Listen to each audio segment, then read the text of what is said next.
Hello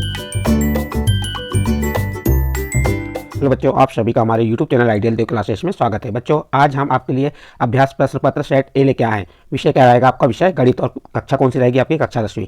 तो चलिए देखते हैं कक्षा 10वीं के लिए विषय गणित अभ्यास प्रश्न पत्र सेट ए। और ये सेट की तैयारी आपको कब से? परीक्षा के पूर्व करना है। प्री बोर्ड के रूप में पेपर आपको घर से करके लेके जाना है। तो जल्दी से जल्दी देख लीजिए गणित विषय का सेट ए। उसमें आपको क्या क्या दिया है? यहाँ पे दिया है समय 3 घंटे। तो आपको जो प्रश्न पत्र को हल करने का समय कितना है? 3 घंटे है। और पूर्णांक कितने रहेंगे आपके? 75 अंक, यानी कि 75 मार्क्स रहेंगे। और इसमें निर्देश दिए, निर्देशों को देख लेते हैं हम। निर्देश क्या है? सभी प्रश्न हल करना अनिवार्य है। प्रश्नों के लिए आवंटित अंक उनके सम्मुख अंकित हैं। प्रश्न 1 से प्रश्न 5 तक वस्तुनिष्ठ प्रश्न है। प्रश्न 6 से प्रश्न 23 तक प्रत्येक प्रश्न में आंतरिक विकल्प दिया गया। ये निर्देश हो गए। चलिए देखते हैं प्रश्न क्रमांक 1। प्रश्न क्रमांक 1 क्या कह रहा है? ध्यान दीजिए। यहाँ पे प्रश्न क्रमांक 1 में संख्याओं 5 और 10 का महत्तम समापवर्तक एचसीएफ, महत्तम समापवर्तक को इंग्लिश में क्या कहते हैं? एचसीएफ होगा। यानी कि आपको 5 और 10 का क्या बताना है? महत्तम समापवर्तक यानी एचसीएफ बताना है। तो क्या होगा बताइए? 5 और 10 का ऐसी संख्या उसका महत्तम समापवर्तक होगी जिसका भाग 5 में भी चल जाए और 10 में भी चल जाए। तो देखते हैं, चलिए कौन सी संख्या आती है यहाँ पे। कौन सी संख्या आ गई आपकी? 0 का भाग 5 में नहीं जाएगा, 10 में भी नहीं जाएगा। 1 का भाग चले जाएगा और 5 का भाग भी चल जाएगा और 10 का भाग नहीं जाएगा। अब देखते हैं यहाँ पे हम उसका महत्तम निकाल के। चलिए देखते हैं करके इसको हल, कैसे हल करना है। देखो 5 के गुणनखंड निकाल लो। 5 के गुणनखंड क्या लिख ले? 5 एकम 5, 1 आ गया। यानी इसके गुणनखंड, 5 के गुणनखंड क्या हो गए? 5 गुणित 1। और 10 के गुणनखंड क्या होंगे? 10 के गुणनखंड लिख लीजिए यहाँ पे। 1 मिनट, इसको फिर से रिपीट करके बता दे रहे हैं आपके। 5 के गुणनखंड क्या हो गए? 1 गुणित 5। और 10 के गुणनखंड, भाज्य गुणनखंड क्या हो गए? 1 गुणित 2 गुणित 5। यहाँ पे आपकी उभयनिष्ठ संख्या क्या है? 5 5 5 और 1 है। तो उभयनिष्ठ संख्या क्या होगी? 5 गुणित 1, 5 एकम 5। तो इसका महत्तम समापवर्तक कितना हो जाएगा? इसका सी नंबर का ऑप्शन सही होगा, 5। क्लियर हो गया? पहले वाले का ऑप्शन क्या हो जाएगा? C number 5। इसके बाद आपका प्रश्न क्रमांक 2 देखते हैं। प्रश्न क्रमांक 2 में क्या कहा है? पढ़िए प्रश्न क्रमांक 2। यदि किसी द्विघात बहुपद ax² plus bx plus c के शून्यक अल्फा और बीटा हो तो अल्फा धन बीटा का मान ज्ञात कीजिए। यानी शून्यकों का योगफल ज्ञात करना है आपको। यहाँ पे अल्फा धन बीटा के स्थान पे आपको क्या कह सकता है? शून्यकों का योगफल ज्ञात कीजिए। तो शून्यकों का योगफल का सूत्र क्या होता है? तो शून्यकों का योगफल का सूत्र होता है अल्फा धन बीटा बराबर ऋण b बटे a। अल्फा धन बीटा मीन्स क्या हुआ? अल्फा धन बीटा बराबर क्या होता है? ऋण b बटे a। इन्हें शून्य कौन से हमारे? अल्फा और बीटा। तो शून्यकों का योगफल कितना हो गया? ऋण b बटे, यानी इसका बी नंबर का ऑप्शन सही होगा।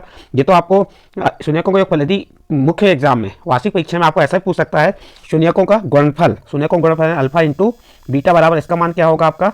सी बटे ए। यदि अल्फा इंटू बीटा कह देता तो आपका आंसर क्या हो जाता? ए नंबर का, सी बटे। लेकिन यहाँ पे जो आपका द्विघात बहुपद ax² plus bx plus c के शून्यक अल्फा और बीटा, तो अल्फा धन बीटा ने शून्यकों का योगफल ज्ञात करने को है। शून्यकों का योगफल क्या होगा? ऋण b बटे। यदि यहाँ पे अल्फा इंटू बीटा आ जाता तो आप क्या लिख देते? सी बटे।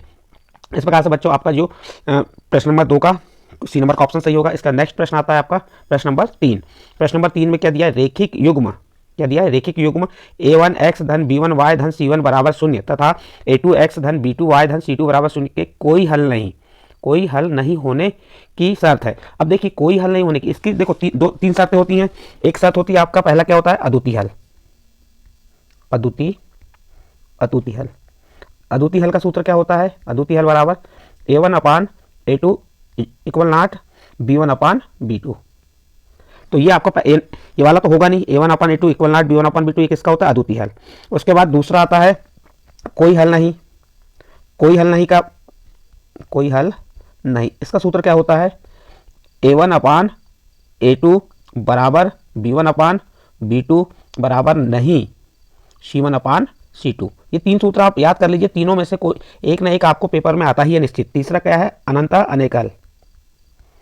अनंतः अनेक हल, इसका सूत्र क्या होता है? इसमें a1 अपान a2 बराबर b1 अपान b2 बराबर c1 अपान c2, तीनों बराबर होते हैं। ये 3 सूत्र आप याद कर लीजिए। आपको यहाँ पे कोई हल नहीं के स्थान पे अद्वितीय हल पूछ सकता है, अनंत अनेक हल पूछ सकता है। यदि आपको अभी क्या पूछा है? कोई हल नहीं, तो कोई हल नहीं का इसका सही आंसर कौन सा हो जाएगा? आपका बी नंबर का। यदि पूछता है यहाँ पे अद्वितीय हल है तो इसका ए नंबर का ऑप्शन सही हो जाता, और इसी के स्थान पे यदि पूछ लेता अनंत अनेक हल होंगे तो उसका सी नंबर का ऑप्शन सही हो जाएगा। तो ये तीनों सूत्र में बता दिया आपको। एक बार फिर रिपीट कर दे रहे हैं। जो आपका प्रश्न नंबर 3 है, प्रश्न नंबर 3 का सही आंसर बी नंबर होगा। लेकिन यदि आपको मुख्य एग्जाम में, मेन एग्जाम में, यदि यहाँ पे अद्वितीय हल आ जाता है तो इसका ए नंबर का ऑप्शन सही हो जाएगा, और यहाँ यदि अनंत अनेक हल का रहता है तो इसका सी नंबर का ऑप्शन सही होगा। इस प्रकार से बच्चों यहाँ आपका प्रश्न नंबर 3 कंप्लीट होता है। इसके बाद नेक्स्ट प्रश्न आता है आपका प्रश्न नंबर 4। चलिए देखते हैं प्रश्न नंबर 4 में क्या दिया हुआ है। पढ़िए प्रश्न नंबर 4। एपी मीन्स होता है समांतर श्रेणी, 1 ऋण 1 ऋण 3 ऋण 5 में सारवंतर है। सारवंतर कैसे निकालते हैं? सारवंतर मीन्स डी कैसे निकालते हैं हम? A2 में से जो हमारी सारणी होती है एपी कैसी बनती है? एपी बराबर एपी क्या होता है आपका? जो A1 A2 A3 dot dot A4 A5 ये होता है। अब हमें सारवंतर निकालना है तो A2 में से A1 को घटा देना है। तो क्या निकालना है? सारवंतर मीन्स डी ज्ञात करना है। तो डी इक्वल होता है A2 माइनस A1। अब A2 क्या है यहाँ पे देखिए आप, ये एक क्या हो गया? A1 ऋण 1 A2 ऋण 3 A3 ये A4 इस प्रकार से बढ़ते जाते हैं। अब यहाँ पे हमारा ऋण 1 क्या है? A2 ऋण 1 क्या है हमारा? A2 हो गया। फिर धन 1 क्या हो गया? धन 1 आपका A1 हो गया A1। तो अब यहाँ पे आपने A2 का मान ऋण 1 ऋण A1 का मान 1 हो गया। ऋण 1 और ऋण 1 जुड़ेगा घटेगा, ये जुड़ जाएगा, समान चिन्ह है तो क्या आ जाएगा यहाँ पे? ऋण 2। तो इसका सही आंसर कौन सा आ जाएगा? आपका ए नंबर का ऑप्शन सही हो जाएगा। चौथे का ए नंबर का ऑप्शन सही होगा। इस प्रकार से आपका प्रश्न नंबर 4 का उत्तर क्या हो गया? ए नंबर का ऑप्शन ऋण 2। नेक्स्ट क्वेश्चन है आपका क्वेश्चन नंबर 5। क्वेश्चन नंबर 5 में क्या कहा है? पढ़िए। यदि किसी त्रिभुज की एक भुजा के समानांतर अन्य दो भुजाओं को भिन्न भिन्न बिंदुओं पर प्रक्षेपित करने के लिए एक रेखा खींची जाए तो ये अन्य दो भुजाओं को एक ही अनुपात में विभाजित हो जाती हैं। इस कथन को निम्नलिखित नाम से जाना जाता है। यह कथन आपको ऐसे पूछ सकता है, किसी त्रिभुज में एक भुजा के समानांतर खींची गई रेखा अन्य दो भुजा को समान अनुपात में विभाजित करती है, तो वह कथन किसका है? तो ये कथन है आधारभूत अनुपातिक प्रमेय। किसका कथन है? आपका आधारभूत अनुपातिक प्रमेय। और पाइथागोरस प्रमेय का भी कथन आपसे पूछ सकता है, तो इसलिए आप पाइथागोरस प्रमेय का कथन भी तैयार कर लीजिएगा। पाइथागोरस प्रमेय का कथन क्या है?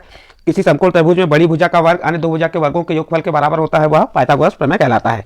तो ये पाइथागोरस प्रमेय का भी आप तैयार कर सकते हैं। इस प्रकार आपका प्रश्न नंबर 5 का उत्तर कंप्लीट होता है। नेक्स्ट प्रश्न है प्रश्न नंबर 6। क्या कह रहा है? बिंदुओं ए का मान क्या है? 1 ऋण 2 और बी बिंदु का ऋण 3 4 को मिलाने वाले रेखाखंड के मध्य बिंदु निर्देशांक निकालिए। अब यहाँ पे आपको मध्य बिंदु निर्देशांक निकालने का सूत्र मालूम होना चाहिए। जब तक आपको सूत्र मालूम नहीं होगा तो आप मध्य बिंदु निर्देशांक नहीं निकाल सकते। उसका सूत्र होता है, क्या होता है सूत्र? चलिए बताइए इसका सूत्र क्या होता है? x1 धन y1 भागित 2। ये किसका? x निकालना है। अब देखिए यहाँ पे ये जो है एक क्या है? x1, ये सॉरी सूत्र गलत लिख दिया हमने, पुनः फिर से लिख के बता रहे हैं। आपके यहाँ पे जो निर्देशांक होते हैं, जैसे a का मान दिया है आपका, a बराबर होता है x1 y1 और b बराबर क्या होता है? x2 y2। अब इनके ये a और b के मान हो गए। हमें किसका x की वैल्यू फाइंड करना है, तो हमको x1 धन x2, x1 में किसको जोड़ देंगे? x2 को भागित 2। तो x बराबर, अब यहाँ देखिए ये जो आपका एक क्या है? x1 है, तो 1 लिख दिए, x1 की वैल्यू 1 लिखे, और x2 की वैल्यू क्या हो जाएगी b में? ऋण 3। तो इसकी वैल्यू ऋण 3 हो गई, ऋण 3 बटे 2। अब क्या करेंगे हम? 1 में से 3 घटाएंगे, 1 में से 3 घटाएंगे तो ऋण 2 आएगा भागित 2। 2 का भाग 2 में दी कितना आ जाएगा? ऋण 1। ये किसकी? x का मान आ गया। अब y का मान निकालेंगे, तो y का मान कैसे निकालेंगे? y बराबर y1 धन y2 भागित 2। y बराबर y1 का मान कितना है? अब देखिए y1 का मान यहाँ ऋण 4 है। कितना है? ऋण 4 धन y2 का मान कितना है? ये आपको y2 का मान देखिए कितना है? ये 4 है। तो यहाँ सॉरी यहाँ पे हमने लिखने मिसिंग कर दी। y1 का मान कितना है? ऋण 2। यहाँ पे आपका ऋण 2 आ जाएगा, और y2 का मान कितना है? धन 4 भागित 2। अब ऋण 2, ये आपका ऋण 2 धन 4 जुड़ेगा या घटेगा? ये घट जाएगा। असमान चिन्ह में क्या होता है? घटता है। अब 4 में से 2 घटाए तो कितना आ जाएगा? धन 2। 2 भागित 2 आ जाएगा, क्योंकि बड़ी संख्या के साथ धन का चिन्ह है। तो 2 भागित 2, 2 का भाग 2 में दी कितने बार गया? 1। तो हमारा y का मान कितना आ गया? 1। तो हमारे निर्देशांक क्या हो जाएंगे? x का मान कितना है हमारा? x का मान बताइए यहाँ पे। x का मान ऋण 1 और y का मान 1। तो इसका सही आंसर कौन सा हो जाएगा? ए नंबर का ऑप्शन सही हो जाएगा। इसका कौन सा ऑप्शन सही होगा? ए नंबर का। इस प्रकार से आपके बच्चों यहाँ पे हमने सही विकल्प 6 बता दिए, और उसमें पाइथागोरस प्रमेय, आधारभूत अनुपातिक प्रमेय से संबंधित जानकारी बताए, सारवंतर कैसे निकालते हैं बताए। इसके बाद आपके आते हैं रिक्त स्थान भरिए। प्रश्न नंबर 2। 3 कर्णी 2 एक संख्या है। प्रश्न क्या पूछा है आपको यहाँ पे? 3 कर्णी 2 एक संख्या है। क्या है? अपरिमेय संख्या या परिमेय संख्या? तो सबसे पहले तो आप यहाँ पे देखिए, 3 क्या है आपका? परिमेय संख्या, और कर्णी 2 क्या है? अपरिमेय संख्या। जब परिमेय संख्या का अपरिमेय संख्या से गुणा किया जाता है तो हमें कौन संख्या प्राप्त होती है? अपरिमेय संख्या। तो इसका सही आंसर यहाँ पे क्या आ जाएगा? अपरिमेय। आप आंसर में लिख सकते हैं, यहाँ पे क्या लिख देंगे? अपरिमेय। इसके बाद आपका सेकंड नंबर का प्रश्न क्या है? यदि px एक द्विघात बहुपद है, पी एक्स क्या है, द्विघात बहुपद है, तो पी एक्स बराबर शून्य को खालिस्तान समीकरण कहते हैं। देखिए इधर इसे बहुपद में द्विघात बहुपद कहते हैं और इसे और क्या कहा जाता है, वर्ग समीकरण। तो यहाँ पे आ जाएगा आपका वर्ग, क्या आ गया, वर्ग समीकरण। इसके बाद नेक्स्ट है आपका, नेक्स्ट प्रश्न क्या है, किसी द्विघात समीकरण के मूल यदि वास्तविक और समान है तो व्यक्तिकर का मान क्या होगा। यदि मूल वास्तविक और समान है, मूल कैसे हैं आपके, वास्तविक और समान, तो व्यक्तिकर का मान क्या होगा, शून्य होगा। यहाँ पर शून्य लिख देंगे आप, क्या होगा, शून्य होगा। इसके बाद समानांतर श्रेणी क्या दी है, ए प्लस डी, ए प्लस 2d, ए प्लस 3d। इस प्रकार से ये कौन सा पहला पद हो गया, ये दूसरा, तीसरा, चौथा, इसी प्रकार से पांचवा पद क्या हो जाएगा आपका, पांचवा पद ए प्लस 4d। छठा पद क्या होगा, ए प्लस 5d, ये पांचवा पद हो गया, ये छठा पद हो गया। सातवां पद क्या होगा, ए प्लस 6d, ये सातवां पद। आठवां पद क्या होगा, ए प्लस 7d। नौवां पद क्या होगा, ए प्लस 8d। और 10वां पद कह रहा है, कौन सा पद कह रहा है यहाँ पे, 10वां पद, तो 10वां पद क्या हो जाएगा आपका, ए प्लस 9d। तो यहाँ पे क्या आ जाएगा आपका 10वां पद, ए प्लस 9d। इस प्रकार से आपका प्रश्न नंबर 4 कंप्लीट हुआ। वे सभी आकृतियां जिनके आकार समान होते हैं, वे सभी आकृतियां, जैसे ये मैंने एक त्रिभुज बना दिया, ये क्या है, देखते होगे आपको त्रिभुज दिख रहे हैं। वे सभी आकृति जिनके आकार, देखिए इन दोनों के आकार समान लग रहा है, 3 भुजा इसमें भी, इसमें 3 भुजा है, परंतु इनके माप समान होने आवश्यक नहीं है। जैसे ये जो इनकी भुजाएं समान है क्या, दिखने में आप देखो ये छोटा त्रिभुज है, बड़ा त्रिभुज है, तो इनकी माप समान नहीं है, समान होने आवश्यक नहीं है, खालिस्तान आकृति कहलाती है। तो आपका आंसर आ जाएगा यहाँ पे समरूप आकृति। कौन सी आकृति कहलाती है, समरूप। वे सभी आकृति जिनके आकार समान होते हैं परंतु माप समान नहीं होती, वह समरूप आकृतियां कहलाती हैं। उसके बाद ये आपका प्रश्न नंबर 6वां देखते हैं। प्रश्न नंबर 6 में क्या दिया है, बिंदु 0, 4 खालिस्तान अक्ष पर स्थित होता है। तो यहाँ पे देखिए x की वैल्यू क्या है, 0 और y की वैल्यू 4 है, तो ये जो किस पे जाएगा, y अक्ष पे जाएगा। तो यहाँ पे आपका आंसर हो जाएगा y अक्ष। इस प्रकार बच्चों आपको हमने यहाँ पे क्या बता दिए, रिक्त स्थान प्रश्न क्रमांक 2 यहाँ पे कंप्लीट होता है। इसके बाद नेक्स्ट प्रश्न आता है आपका प्रश्न क्रमांक 3। प्रश्न क्रमांक 3 में पूछा है सत्य असत्य। प्रश्न क्रमांक 3 क्या है आपका, सत्य असत्य है। पहला है ए, यदि A B C A P में है तो बी बराबर ए प्लस सी बटे 2। देखिए यहाँ पे ए बी सी दिया है, तो यहाँ पे बी की वैल्यू निकालना है, तो कैसे करेंगे, ए और सी को जोड़ेंगे और 2 का भाग दे देंगे, तो हमें किसकी वैल्यू मालूम हो जाएगी, बी की वैल्यू मालूम हो जाएगी। तो ये कथन हमारा क्या आएगा, सत्य। ये कथन क्या है, सत्य। फिर दूसरा, किसी निश्चित घटना की प्रायिकता का मान 1 होता है, सत्य। दूसरा कथन भी क्या है हमारा, सत्य। यदि ये प्रश्न को घुमा के पूछता है, यदि किसी अनिश्चित घटना की प्रायिकता 0 होती है तो भी सत्य आएगा। यदि अनिश्चित घटना की प्रायिकता का मान 1 होता है तो ये कथन क्या हो जाएगा, असत्य हो जाएगा। इसके बाद गोले का संपूर्ण पृष्ठ बराबर पाई आर वर्ग होता है, आर गोले की त्रिज्या है, तो जो गोले के संपूर्ण पृष्ठ का सूत्र गलत है, पाई आर वर्ग नहीं, पाई आर वर्ग तो किसका सूत्र है, वृत्त के क्षेत्रफल का सूत्र है, तो इसलिए ये कथन क्या हो जाएगा हमारा, असत्य हो जाएगा। नेक्स्ट प्रश्न देखिए, किसी वृत्त के अंत स्पर्श रेखाएं होती, किसी वृत्त की अनंत स्पर्श रेखाएं हो सकती हैं, किसी वृत्त की, तो यहाँ पे किसी वृत्त की स्पर्श रेखा, देखिए एक हमने ये बना दी, क्या बना दी, वृत्त, तो इसमें स्पर्श रेखा एक ये हो गई, दूसरी ये हो गई, तीसरी हो गई, ये स्पर्श रेखा जो वृत्त को स्पर्श करते जाती है। देखिए प्रश्न क्या कह रहा है, किसी वृत्त की अनंत स्पर्श रेखाएं हो सकती हैं। अब कथन सत्य या असत्य आपको ये बताना है, तो यहाँ पे ये कथन हमारा जो रहेगा, देखिए कितनी भी स्पर्श रेखाएं खींच सकते हैं अनंत, इसमें अनंत स्पर्श रेखाएं खींची जा सकती हैं, तो ये कथन आपका सत्य होगा या असत्य होगा, तो ये कथन हमारा सत्य होगा। कैसा होगा, सत्य होगा। देखिए आपको हमने यहाँ पे स्पर्श रेखा खींच के बता दी, फिर से एक बार रिपीट कर दे रहा है, ये वृत्त हो गया हमारा, ये एक स्पर्श रेखा हो गई, ये दूसरी हो गई, ये तीसरी हो गई, ये चौथी हो गई, ये 5वीं, 6वीं, 7वीं, ऐसे अनंत स्पर्श रेखाएं आप किसी वृत्त में खींच सकते हैं। फिर नेक्स्ट प्रश्न है, यदि किसी घटना की प्रायिकता पी है तो 0 छोटा है बराबर है किसके, पी के, पी छोटा है बराबर किसके, कथन सत्य असत्य, तो ये कथन सत्य है। क्या है आपका, कथन सत्य है। इसके बाद नेक्स्ट है आपका, नेक्स्ट कौन सा आ जाएगा, क्षैतिज तल से ऊपर की ओर देखने पर दृष्टि रेखा क्षैतिज रेखा के साथ अनोन कोण बनाती है, यह कथन असत्य है।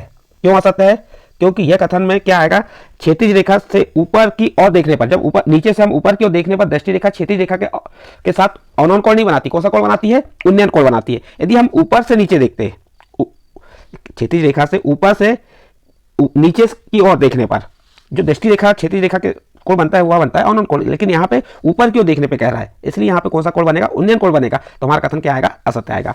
इस प्रकार से आपका प्रश्न क्रमांक 3 कंप्लीट होता है। इसके बाद नेक्स्ट प्रश्न है आपका प्रश्न क्रमांक 4, सही जोड़ी बनाइए। देखते हैं सही जोड़ी बना के क्या कह रहा है। इसमें हमारा दिया शेक स्क्वायर थीटा ऋण 1, तो इसका मिलान किससे कर देंगे, आप इसका मिलान कर देंगे एफ नंबर से टेन स्क्वायर थीटा आ जाएगा। अब टेन स्क्वायर थीटा आया कैसे, तो इसका देखिए एक सूत्र होता है हमारा, हमने पढ़े हैं सेक स्क्वायर थीटा, यह समीका है हमारी, सेक स्क्वायर थीटा ऋण 1 बराबर क्या होता है टेन स्क्वायर थीटा।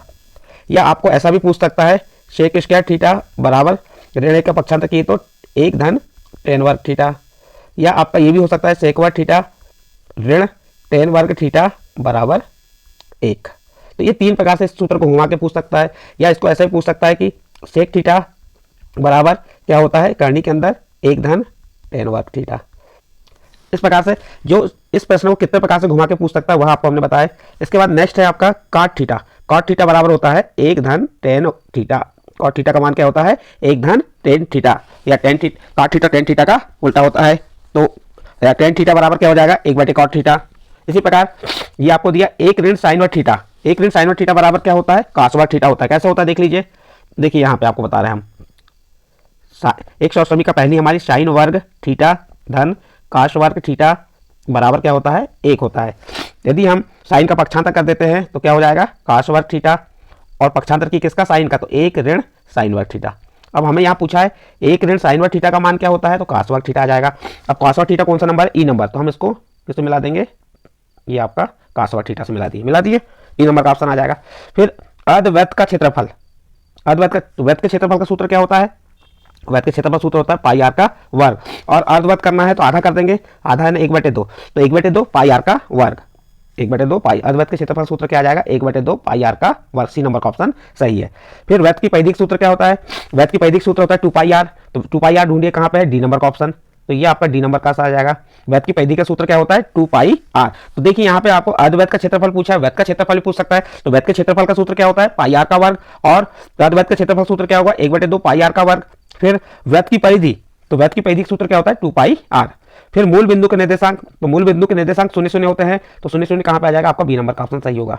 देखिए सेक स्क्वायर थीटा ऋण 1 बराबर tan square theta, cot theta बराबर हो गया 1/tan थीटा, 1 ऋण साइन वर्ग थीटा बराबर कॉस वर्ग थीटा। अर्धवृत्त के क्षेत्रफल का सूत्र क्या हो गया 1/2 पाई आर का वर्ग, वृत्त की परिधि का सूत्र क्या हो गया 2 पाई आर, और मूल बिंदु के निर्देशांक क्या हो जाएंगे 0 0। इस प्रकार से आपके यहाँ पे सही जोड़ी कंप्लीट होती है। इसके बाद नेक्स्ट प्रश्न आता है आपका प्रश्न नंबर 5। प्रश्न नंबर 5 में क्या दिया है, चलिए पढ़ लीजिए प्रश्न नंबर 5 को। क्या सभी समद्विबाहु त्रिभुज समरूप होते हैं। यहाँ पे आपको बताना है कि क्या सभी समद्विबाहु त्रिभुज समरूप होते हैं, तो आपका आंसर आ जाएगा हाँ। यहाँ पे आंसर क्या लिख देंगे, हाँ सभी समद्विबाहु त्रिभुज समरूप होते हैं। उसके बाद दिया है प्रश्न नंबर 2, यदि 10 मीटर ऊंचे एक वृक्ष की छाया 10 कर्णी 3 मीटर है। देखिए ये क्या है आपका 10 मीटर ऊंचा वृक्ष है ये, और उसकी छाया कितनी है, ये छाया कितनी है यहाँ पे 10 कर्णी 3। यहाँ पे कौन सा कोण बन रहा है, उन्नयन कोण बन रहा है, तो सूर्य का उन्नयन कोण कहाँ पे, यहाँ पे आपका जो सूर्य का उन्नयन कोण है ये कितने अंश का बनेगा ये बताने पड़ रहा है। तो हम इसको क्या कर देंगे, चल ध्यान दीजिए यहाँ पे थोड़ा सा मिसिंग हो गई है, फिर से रिपीट कर दे रहे हैं इसको। देखिए क्या कह रहा है 10 मीटर ऊंचे एक वृक्ष की ऊंचाई कितनी बताया है इसने 10 मीटर, ये कितना मीटर है 10 मीटर ऊंचा है, और उसकी छाया कितनी है 10 कर्णी 3। ये 10 मीटर पेड़ हो गया और ये 10 कर्णी 3। और क्या ज्ञात करना आपको सूर्य का उन्नयन कोण। तो देखते हैं यहाँ पे आपका ये क्या हो गया 10 है लंब बटे आधार, लंब बटे क्या हो गया आधार, लंब कितना है 10 और आधार कितना है 10 कर्णी 3। 10 से 10 कैंसिल होता है 1/3। लंब बटे आधार मीन्स क्या होता है tan थीटा, और 1/3 किसका मान होता है tan 30 का, tan 30 का मान होता है यहाँ पे, तो थीटा का मान कितना हो जाएगा 30 अंश। तो यहाँ पे इसका मान आ जाएगा 30 अंश, कितना आ जाएगा 30 अंश। ये क्या हो गया था आपका, हाँ यहाँ पे हाँ लिख दिए। इसके बाद अगला प्रश्न है द्विघात समीकरण ax² + bx + c बराबर 0 के विकटीकर का सूत्र है। तो विकटीकर का सूत्र क्या होता है d बराबर, विकटीकर का सूत्र क्या हो जाएगा आपका d बराबर b वर्ग ऋण 4ac। ये किसका सूत्र हो गया विकटीकर का सूत्र हो गया। फिर नेक्स्ट प्रश्न है वृत्त की एक छेदक रेखा वृत्त को कितने बिंदुओं पर प्रक्षेपित करती है। देखिए हमने ये क्या बना दिया आपका, ये आप दिख रहा होगा ये एक वृत्त बन गया, ये चलो फिर से बना दे रहे हैं ये वृत्त, और जो वृत्त को छेद करती है ये वृत्त की क्या कहलाती है छेदक रेखा, और ये वृत्त को कितने बिंदुओं पर छेद कर रही है प्रक्षेपित कर रही है 2 बिंदुओं पे। तो यहाँ पे क्या आ जाएगा आपका 2। फिर अगला है शंकु के आयतन का सूत्र। तो बेलन के आयतन का सूत्र क्या होता है, सबसे पहले बेलन का आयतन का सूत्र याद कर लो। बेलन के आयतन का सूत्र क्या होता है पाई r वर्ग h। ये बेलन के आयतन सूत्र हो गया। और शंकु का आयतन सूत्र कैसे बनेगा, इसके आगे 1/3 लिख दीजिए। तो शंकु के आयतन का सूत्र हो गया 1/3 पाई r वर्ग h। देखिए पहला प्रश्न था क्या सभी समद्विबाहु त्रिभुज समरूप होते हैं। हाँ 10 मीटर ऊंचे एक वृक्ष की छाया 10 करनी 3 मीटर है तो सूर्य का उन्नयन कोण 30 अंश। द्विघात समीकरण x square plus b x plus c बराबर शून्य के विपरीत का सूत्र हो गया डी बराबर वी वर्ग ऋण 4ac। वृत्त की एक छेदक रेखा वृत्त को कितने बिंदु पर छेद करती है? 2 बिंदुओं पे। शंकु के आयतन का सूत्र क्या हो गया? तो शंकु के आयतन सूत्र याद करना, सबसे पहले बेलन के आयतन का सूत्र याद कर लीजिए। बेलन के आयतन का सूत्र क्या होता है? पाई आर वर्ग एच। तो शंकु के आयतन सूत्र क्या हो जाएगा? 1/3 पाई आर वर्ग एच। इसके बाद छठा प्रश्न है 3 3 4 5 5 का समांतर माध्य क्या है? इसका आपको समांतर माध्य पूछा है। तो समांतर माध्य क्या होता है? जितने भी आपके आंकड़े हैं उन आंकड़ों का योग भागित उसकी संख्या। तो देखिए क्या करेंगे हम, 3 धन 3 धन 4 धन 5 धन 5, इनको जोड़ देंगे। कितने हैं? 1 2 3 4 5 बार है तो 5 लिख दिए। अब जोड़िए, 3 में 3 जोड़े 6 और 6 में 4 जोड़े 10, 10 में 5 जोड़े 15, 15 5 जोड़े 20, 20 भागित क्या आ गया आपका ये 5, और 5 का भाग 20 में दिए कितने बार गया? 4 बार। तो इसका आंसर क्या आ जाएगा? 4। समांतर माध्य का क्या कहा है? 3 3 4 5 5 का समांतर माध्य क्या होगा? तो क्या होगा? 4 होगा। इस प्रकार से बच्चों आपका एक शब्द और एक वाक्य में उत्तर वाले प्रश्न कंप्लीट हुए। इसके बाद नेक्स्ट आपका प्रश्न क्रमांक 6 क्या है? एचसीएफ 306 657 बराबर शून्य दिया है तो एलसीएम 306 657 ज्ञात कीजिए। इसके बाद दर्शाइए कि 5 ऋण करनी 3 एक अपरिमेय संख्या है। तो इस सभी प्रश्नों को आप नोट कर लीजिए, फिर आने वाले वीडियो में और इसके पीडीएफ बना के हम डाल देंगे अभी।